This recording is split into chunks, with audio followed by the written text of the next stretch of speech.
The problem of people watching videos loudly in public buses or MRT trains have been ongoing for years, and we might finally see the end of this problem. And no, it might not be a new law. Watch on and you will understand. So, if you are fortunate enough not to take public transport, then let me show you the problem. Whenever you board the train, you will always encounter at least one person watching a video loudly in each cabin. If you didn't, then you are the one watching without a headphone on, you bodo! And usually, these people play their videos so loud throughout the journey that if they are watching a one-way live stream, I will also want to buy whatever one-way is selling. But you get the idea. So, what are the rules?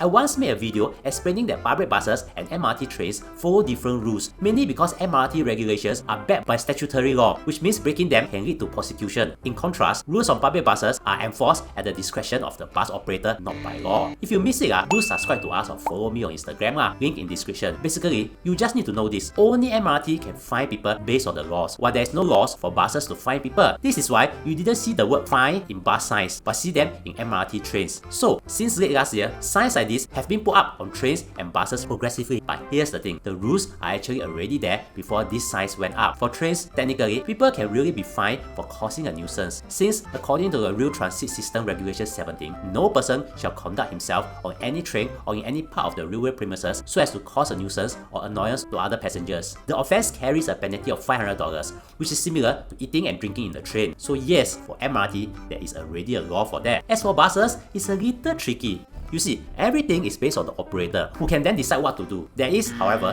no law. So the best they can do is to remove the passenger if he's being a nuisance. So it's kind of like a business saying that they don't want to sell a service to a person. So, since the rules are there, why are there good news? If you are looking to advertise your business in this channel, we can help you. There are guaranteed views and many big brands have trusted us. Just click on the link in the description.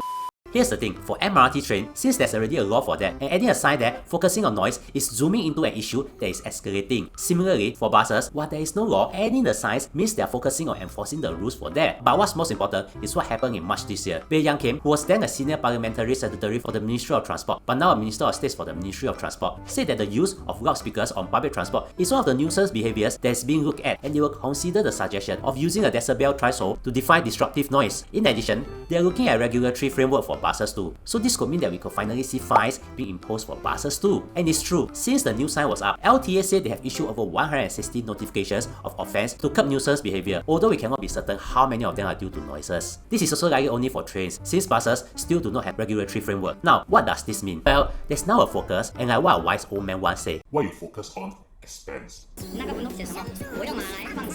You see, in public buses, it's not illegal per se to be eating your chicken rice in the bus, but seeing someone eating will almost lead to a more serious consequences. Strong judgment by the public and a potential spot on the mothership article. Having said that, yes, the laws might deter, but with more focus on this, the consequences will be us setting a new norm. I mean, I'm returning my trays when I eat at McDonald's, not because of the laws, but because it's just the norm. So here's the takeaway. Yes, laws, rules, and whatnot are coming, or are already there, but this new focus will set a new norm, and this new norm might mean that we no longer need to hear one-way live streaming for the entire journey from Jurong East to Tampines. Now, if you're watching this in 2026, can you tell me if this has happened? Also, should I buy Nvidia stock na? That stock go up and down like my wife mood.